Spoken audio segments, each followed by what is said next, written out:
Hello friends, అందరూ ఎలా ఉన్నారు? ఈ ఇయర్ మా వైజాగ్లో అయితే చలి ఇంకా తగ్గలేదండి. ఇంకా చల్లగా ఉంది వెదర్.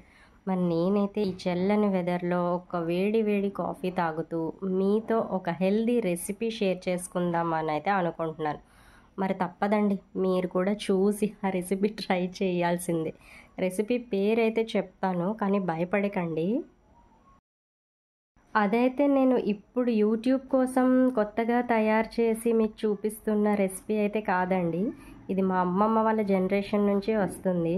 మా పెద్దమ్మ వాళ్ళు, మేము ఇప్పటికీ మంత్లీ 2 టైమ్స్ అయితే చేసుకుంటాము. అండ్ మా హస్బెండ్కి అయితే ఇది చాలా ఇష్టం.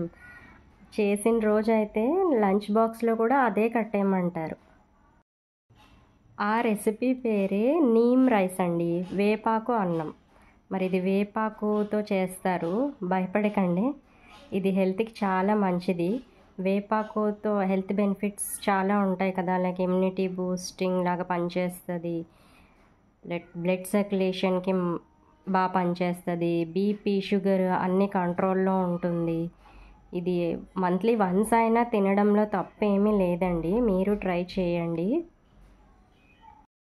కిడ్స్కి కూడా ఇది చాలా మంచిదండి. స్టమక్లో ఏమైనా ఇన్ఫెక్షన్స్ లాంటివి ఉంటే అవి తగ్గుతాయి. స్టార్టింగ్లో అయితే చేదుగా ఉంది తినను అంటారు, బట్ మంత్లీ వన్స్ అయితే పెట్టడానికి ట్రై చేయండి. తినగా తినగా వేప తీయగుండు అంటారు కదా, అలా అలవాటు అయిపోతుంది వాళ్ళకి. అండ్ హెల్త్ బెనిఫిట్స్ చాలా ఉంటాయి కాబట్టి తినొచ్చు. అండ్ రండి ఇప్పుడు వీడియోలోకి అయితే వెళ్ళిపోదాం. ఎలా తయారు చేయాలి ఏంటో అన్నది నేను మీకు ఇప్పుడు చూపిస్తాను.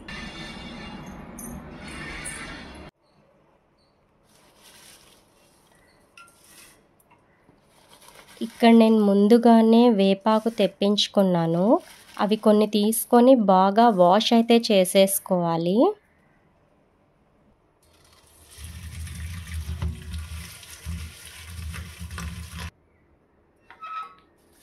ఇలా వాష్ చేసుకొని పెట్టుకున్నవి మిక్సీకి వేసేయాలండి.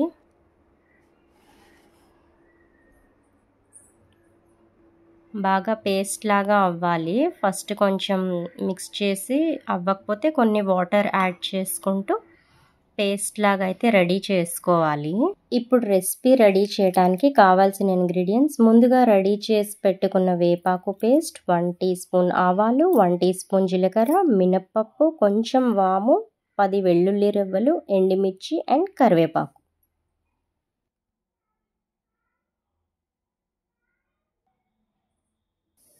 ఇప్పుడు స్టవ్ ఆన్ చేసుకొని బాండీ పెట్టుకొని ఒక 3 టేబుల్ స్పూన్స్ ఆయిల్ అయితే వేసుకోవాలి. నేను 1 గ్లాస్ ఆఫ్ రైస్ తీసుకున్నాను కాబట్టి ఒక 3 స్పూన్స్ వరకు ఆయిల్ వేస్తున్నాను. మీరు ఎక్కువ రైస్ తీసుకుంటే కనుక కొంచెం ఆయిల్ ఎక్స్ట్రా వేసుకోండి, అది చూసి అడ్జస్ట్ చేసుకోండి. ఇప్పుడు ఆయిల్ హీట్ అయ్యాక అందులో ఆవాలు వేసి చిటపటలాడనివ్వాలి.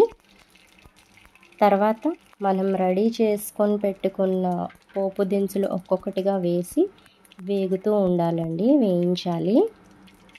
సరే కానీ రేపు సండే కదండి, ఏమైనా మంచి ఫ్యామిలీ మూవీస్ ఉన్నాయా ఓటీటీలో? ఉంటే సజెస్ట్ చేయండి కాస్త, రేపు చూసేద్దాం. ఎలాగో ఈసారి రిపబ్లిక్ డే సండే పడిపోయింది, 1 డే హాలిడే అయితే పోయింది కదా. ఇంట్లో రేపు అందరూ ఎలాగో అవైలబుల్గా ఉంటారు కాబట్టి ఆఫీస్కి, స్కూల్కి టైం అయిపోయింది మమ్మీ అని పారిపోయే ఛాన్స్ అయితే ఉండదు. మీరు రేపు వేపాకు అన్నం అయితే ఎలాగైనా ట్రై చేసేయండి. తర్వాత సంగతి తర్వాత చూసుకుందాం. మీ వాళ్ళైతే నన్ను తిట్టుకుంటారేమో, ఈవిడెవరో రెసిపీ పెట్టేసింది, మా మమ్మీ ఏమో చేసేసారు, ఇంకా మా పని అయిపోయింది, మేము బలైపోయాము ఈరోజు. అయినా మీరు మాత్రం తగ్గకండి.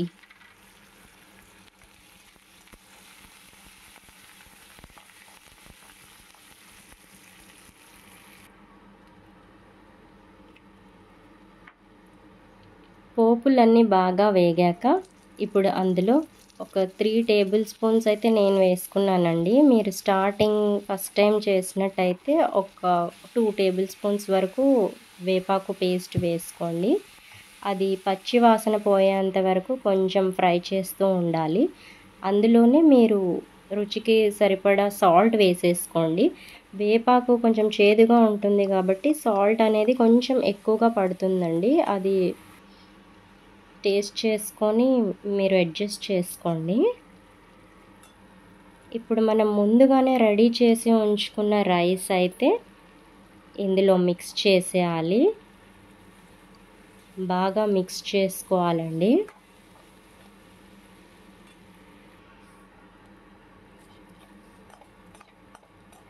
ఎంత టేస్టీగా, ఎంత అరోమాటిక్గా ఉందండి అసలు చూస్తుంటేనే. గ్రీన్గా ఆ టెక్స్చర్ అనేది బాగా తెలుస్తుంది కదండి.